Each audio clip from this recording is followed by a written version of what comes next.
This is the budget for FY17. We've done the press conference after the city council had finished their work with the budget. And we did, of course, an initial press conference when the budget went down to the city councilors. Today joining me is Councilor Isaac Benton. He was the budget chair for this year. And as I signed the bill today, I think there's just a couple of things that come to mind that I think are important for the people that we serve. It's about a $530 million operating budget. We'll get you the final numbers as you leave today.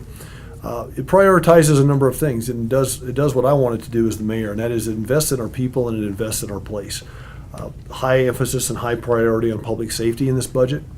High emphasis and priority on making sure that our city has a quality of life and looks good from the standpoint of being clean. It's got a new $1 million worth of initiatives for Clean Streets initiative in it. It invests in social services. It invests in people in our community that need help with substance abuse and mental health issues. It invests heavily in the Department of Justice work that we're doing with reforms at the Albuquerque Police Department and make sure that those are fully funded. It continues to have funding and appropriations for 1,000 officers at the Albuquerque Police Department. And even though we are in the process of building our ranks up, like as you saw in today's newspaper, most cities across the country are having difficulty with their police department numbers. The city council and our office have continued to make the investment to make sure that that is a priority for our city. I don't have a whole lot of other specifics. I thought I'd allow Councilor Benton to talk about a few things, and then we'll sign the budget.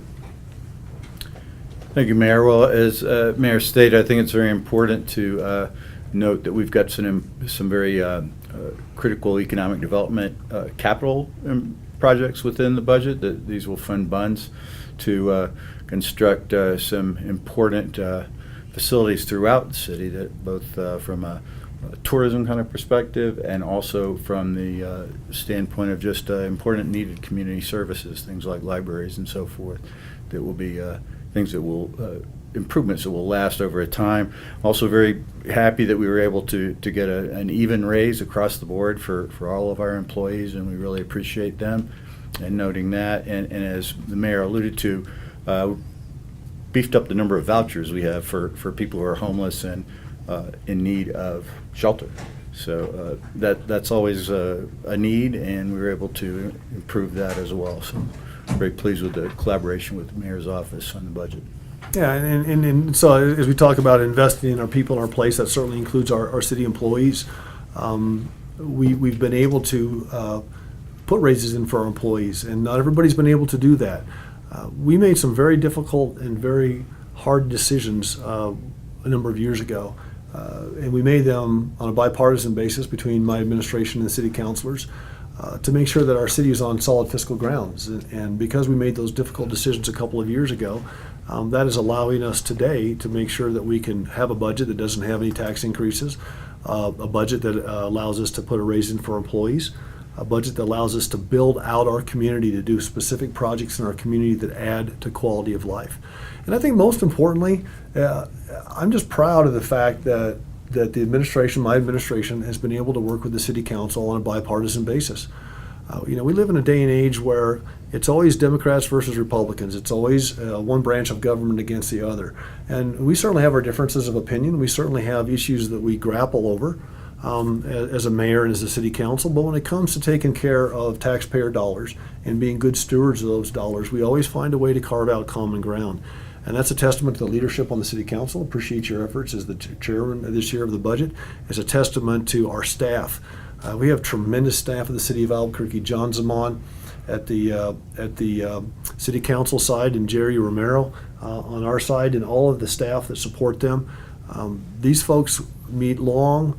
They meet often, and they meet long into the night sometimes to make sure that they can craft this budget so that we can stay away from some of the roadblocks and some of the breakdowns that we see in government sometimes. Not that that's always a guarantee for the future, certainly, but we've had 7 years now where we've been able to do that. So I want to thank Councilor Benton specifically as this year's chair. I want to thank all the staff, and with that, we'll sign this budget into effect. I got two bills here, so let me. So we'll do Angel's Law after this. When you Right, guys are got it. done. I'm looking to make sure I get the right one. There we are, right here.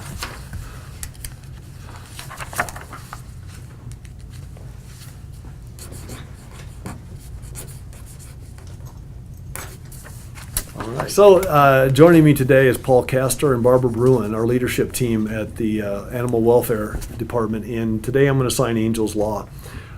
It's an important piece of legislation. It does a couple of things. Primarily, it builds off already good legislation that was passed during the previous administration, but that we just didn't think was strong enough based on some circumstances in our community. We've had some horrific stories in the last year and a half in Albuquerque of dangerous dogs putting people and their pets at risk, mauling animals, and quite frankly, just wasn't acceptable.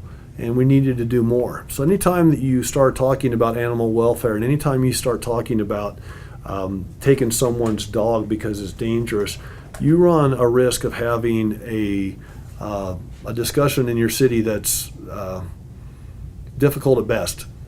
And sometimes those discussions get to the point where they're not really getting you where you want to go with the legislation, and that didn't happen with this. And I think that's a testament to City Councilwoman Trudy Jones. She was our sponsor on this, and I think it had a lot to do with our leadership team at the Animal Welfare Department. People know that we want them to be safe and well in our community. This is a dog-loving community. It's an animal-loving community. And we've done extraordinary things in this administration because of the leadership at this table here to lower euthanasia rates significantly, to significantly improve adoption rates. The trap, neuter, release program with cats that Barbara Bruin put into place in my first term that we have money in this year's budget to continue is, I think, a best-in-class program. Paul's out there every day doing something good for animals. Desiree's here. She does a lot of our marketing. But when it came to dangerous dogs, we just felt like we needed to make the law more robust, and this is what this new version of Angel's Law does. Quite frankly, my direction to staff when this bill was being crafted was simple. Let's make it more difficult in Albuquerque to be an irresponsible owner of a dangerous dog. That was my directive, and I think this bill does that. This bill gives our animal control officers more tools in the toolbox to be able to remove a dangerous dog from the community without a court order. But it also has protections for both the owner of the animal and the animal itself. Dogs are not going to be taken from owners and euthanized down at the Animal Welfare Department. That's not what this is about. There may be situations where dogs are euthanized, but that's not what this legislation does. This simply allows our animal control officers to get those dangerous dogs out of neighborhoods until a hearing officer can look at the situation, and we can basically adjudicate the situation between the dog and the dog's owner and the neighborhood. So we have, for specific questions, we'll open it up, but let me get the law signed for now. And let me try to give you a little bit better sound on this. With the signing of Angel's Law today, Albuquerque is going to be a more difficult place to be an irresponsible owner of a dangerous dog. It's that simple. It's the right thing to do for our neighbors and our neighborhoods. It's the right thing to do for other animal owners that are trying to protect their pets. And quite frankly, I think it's the right thing to do for owners that have dangerous dogs. It's going to hold them more accountable. It's going to give them more opportunities to keep their animal, but in a way that's responsible both for their neighborhood and the community at large.